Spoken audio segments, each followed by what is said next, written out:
Assalamualaikum warahmatullahi wabarakatuh. Untuk PDPR BM kali ini kita akan teruskan lagi dengan BM penulisan kertas 2 bahagian A, iaitu panduan membina ayat. Okey, untuk kertas 2 penulisan bahagian A, murid-murid dikehendaki untuk membina ayat. Okey, langkah yang pertama iaitu murid perlulah membaca arahan dan gariskan kehendak soalan serta isi penting. Nombor 1. Apa yang perlu murid buat apabila dapat ataupun apabila dikehendaki menjawab soalan penulisan bahagian A? Nombor 1. Baca dulu soalan dan arahan. Contoh seperti di bawah. Gambar di bawah menunjukkan cara-cara menjaga kesihatan. Tulis 5 ayat yang lengkap tentang cara-cara menjaga kesihatan berdasarkan gambar. Okey, cuba tengok apa arahan dan kehendak soalan dalam arahan tersebut. Okey, nombor 1, kita gariskan dulu kehendak ataupun arahan soalan, iaitu cara-cara menjaga kesihatan.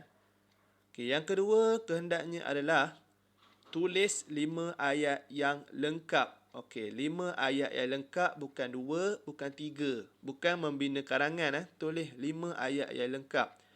Yang sesungguhnya adalah berdasarkan gambar. Okey, bukan imajinasi sendiri. Bukannya buat ayat sendiri, tapi kena tengok pada bahan rangsangan yang dia telah bagi, iaitu gambar di bawah. Okey. Arahannya adalah mesti menulis 5 ayat lengkap, iaitu mengandungi subjek dan predikat. Okey, contoh ayat. Nombor 1, Aina dan Anis. Okey, iaitu subjek. Subjek ni adalah kata nama yang kita selalunya letakkan di bahagian depan. Kita bagi sebagai diterangkan. Okey, seterusnya. Bersenam bersama di taman pada waktu petang untuk menyihatkan tubuh badan. Iaitu predikatnya. Iaitu menerangkan apa perbuatan Aina dan Anis. Seterusnya yang kedua. Mengenal bentuk bahan rangsangan dan maklumat. Okey, seperti gambar di bawah, kita panggilnya gambar tunggal. Gambar tunggal ni adalah pelakuan dan kata kerja pada satu gambar yang sama. Okey, cuba tengok dalam satu gambar yang sama ada beberapa pelakuan yang dibuat. Okey, contohnya ada gambar orang sedang masak, sedang mengelak pinggan, sedang menghidang makanan. Okey, yang seterusnya ialah gambar bersiri. Okey, gambar bersiri ni adalah pelakuan kata kerja pada pelbagai siri gambar. Okey, tengok gambar di bawah. Okey, dalam gambar bahan rangsangan di bawah ada 5 perbuatan tetapi gambar yang berbeza. Okey, ada gambar orang sedang berjoging, sedang menyapu sampah, sedang berjumpa doktor. Okey, seterusnya. Jenis carta dan jadual. Okey, ini adalah jenis yang mana maklumat ni diambil pada jadual seperti peratusan. Okey, contohnya, catapan menunjukkan peratusan murid mengikut jenis buku yang dibaca. Okey, tengok. Dalam tu ada kamus 14% orang baca. Contohnya, buku cerita 25%. Buku ulang kaji sebanyak 35%, iaitu yang terbanyak. Okey, seterusnya, lepas kita dah tahu bahan rangsangan dan jenisnya, okey, kita kena pasti kata kerja ataupun perbuatan pada gambar. Okey, contoh gambar yang cikgu dah bagi tadi. Ini adalah gambar bersiri. Tengok, kita letak kata kerja ataupun perbuatan apa yang ada pada gambar tersebut. Tulis dulu dekat gambar tersebut. Okey, bersenam. Kedua, bergotong royong membersihkan kawasan. Yang ketiga, makan makanan seimbang. Yang keempat, membersihkan diri. Yang kelima, melakukan pemeriksaan kesihatan. Okey, lepas dah kita kena pasti kata perbuatan, kita pergi kepada kata watak ataupun kata nama pada gambar tersebut. Contoh cikgu bagi gambar tunggal. Tadi gambar bersiri, ini gambar tunggal pula. Okey, untuk gambar tunggal, kita boleh bagi nama kepada watak-watak tu. Contoh, dalam gambar tersebut ada, kita boleh bagi nama Ali, Abu, Manaf, adik, ayah dan lain-lain. Okey, kalau untuk gambar bersiri macam tadi, okey, kita digalakkan untuk menggunakan kata nama ataupun kata ganti diri. Kita gunakan kita. Lebih sesuai untuk bersiri yang ada banyak gambar tu.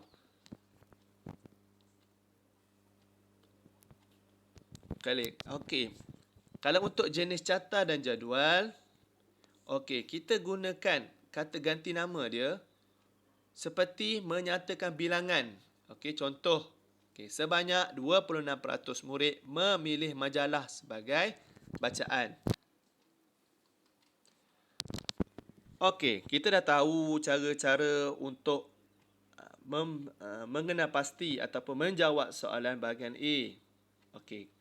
Kita teruskan lagi dengan formula membina ayat mudah untuk penulisan bahagian A.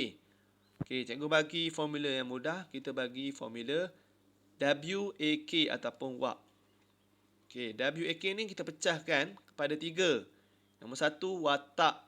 W yang pertama adalah watak. Okay. A dia adalah aktiviti dan yang terakhir K dia adalah keterangan. Okey, cikgu nak bagi memudahkan lagi murid-murid. Okey, cikgu bagi formula membina ayat berdasarkan jadual. Okey, cikgu dah bagi WAK. Okey, W kita guna untuk kata nama khas dan kata ganti nama. Contoh nama orang macam Ali, Abu. Okey, contoh lagi adalah kita, kami. Untuk ramailah kami. Okey, kalau untuk aktiviti, yang cikgu dah bulat tadi tu. Okey, untuk aktiviti, kita masukkan je di bahagian kata kerja, kata perbuatan. Okey, lepas masuk aktiviti, okey, kita masukkan pula kata bantu. Okey, kalau di gambar tu sedang buat, kita masuk perkataan sedang. Okey, lepas tu lepas kata bantu, kita masukkan objek di belakang kata kerja. Contoh, memotong buah, mengayuh basikal. Okey, yang terakhir ialah keterangan. Okey, keterangan ni kita masukkan. Contoh, mengayuh basikal di taman. Okey, yang penting untuk keterangan, kita perlu ada huraian untuk mendapatkan markah penuh.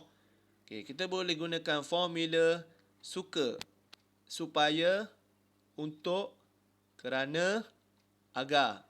Contoh, Ali sedang mengayuh basikal di taman untuk menyihatkan tubuh badan. Kita masukkan ikut kotak-kotak yang ada. Okey, contohlah kita akan membina ayat berdasarkan gambar tunggal di bawah. Okey, masukkan maklumat pada jadual formula yang cikgu dah bagi tadi. Okey, dengan merujuk gambar tunggal tadi, okey, kita masukkan. Contoh yang pertama, kita bagi nama perempuan yang sedang memasak tu adalah Puan Hasnah. Dia sedang buat apa? Masukkan sedang. Sedang apa? Memasak. Masak apa? Masak lauk. Di mana? Di dapur. Apa uraian dia? Untuk dijadikan hidangan makan tengah hari keluarganya. Okey, yang kedua, suaminya. Kita bagi nama pada watak tu. Encik Abu. Okey, Encik Abu, apa dia buat? Okey, kita masukkan. Sedang memotong buah tembikai. Tengok pada gambar buah tembikai bukan buah strawberry. Tengok elok-elok. Apa dia guna? Takkanlah kita potong dengan gergaji. Tak logik. Okey, dengan menggunakan sebilah pisau. Okey, huraiannya untuk dijadikan hidangan pencuci mulut. Okey, yang perempuan tu, anak perempuan dia kita bagi nama. Perempuan tolong bagi nama perempuan, jangan bagi nama lelaki. Nama tolonglah yang mudah-mudah aja. Janganlah bagi yang canggih-canggih sangat. Nanti eja salah dipotong markah. Okey, masukkan yang ketiga. Nama contohnya adalah Laila. Okey, Laila, apa dia buat? Sedang membantu ibunya mencuci. Mencuci apa? Masukkan pinggan kotor. Di mana? Di sinki. Untuk apa?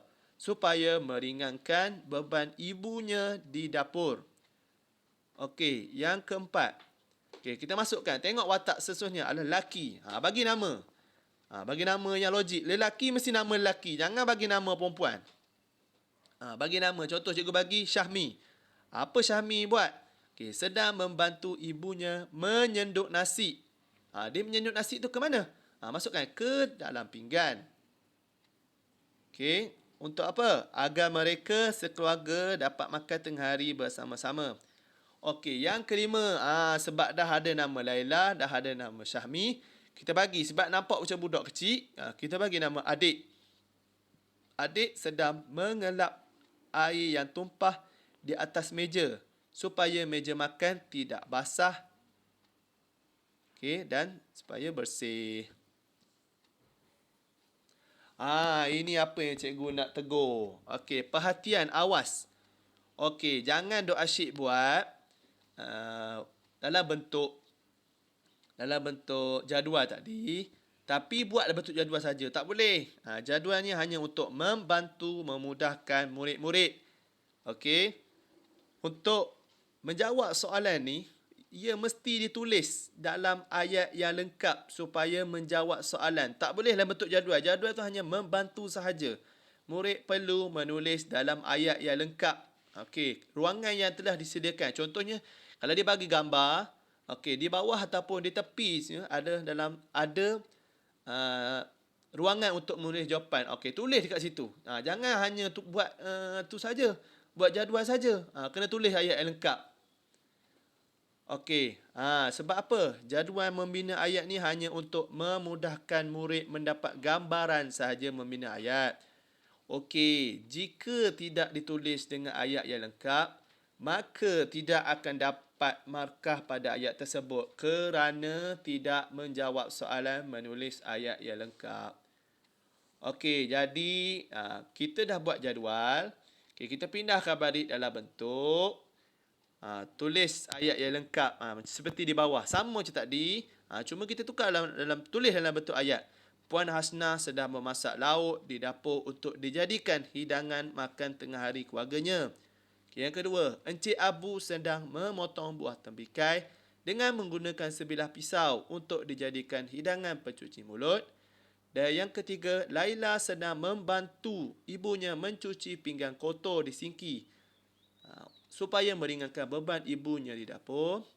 Okay, yang keempat, Syahmi sedang membantu ibunya menyenduk nasi ke dalam pinggan agar mereka sekeluarga dapat makan tengah hari bersama-sama.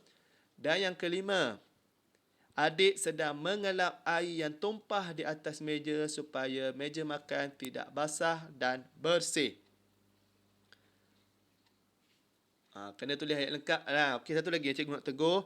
Pastikan tanda baca dijaga. Okey, ambil perhatian. Contoh awal ayat mesti tulis huruf besar. Kata nama khas seperti nama orang, okey, nama tempat yang khusus, mesti ditulis dengan huruf besar. Okey, kalau contohnya kata nama khas tempat.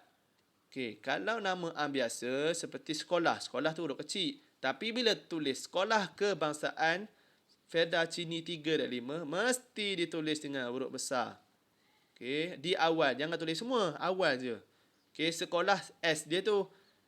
Kebangsaan K. Okey. Dan tolong jaga tanda baca lain seperti koma dan titik ataupun noktah di akhir ayat. Okey, itu saja apa yang dapat cikgu kongsi. Okey, untuk formula ataupun cara menulis ataupun membina ayat untuk menjawab soalan pemahaman kertas 2 bahagian A, iaitu membina ayat. Okey, sampai di sini saja. Okey, apa yang murid-murid yang tak faham ataupun tak pasti bolehlah PM pada cikgu untuk sebarang soalan. Sekian, terima kasih dan selamat belajar membina ayat.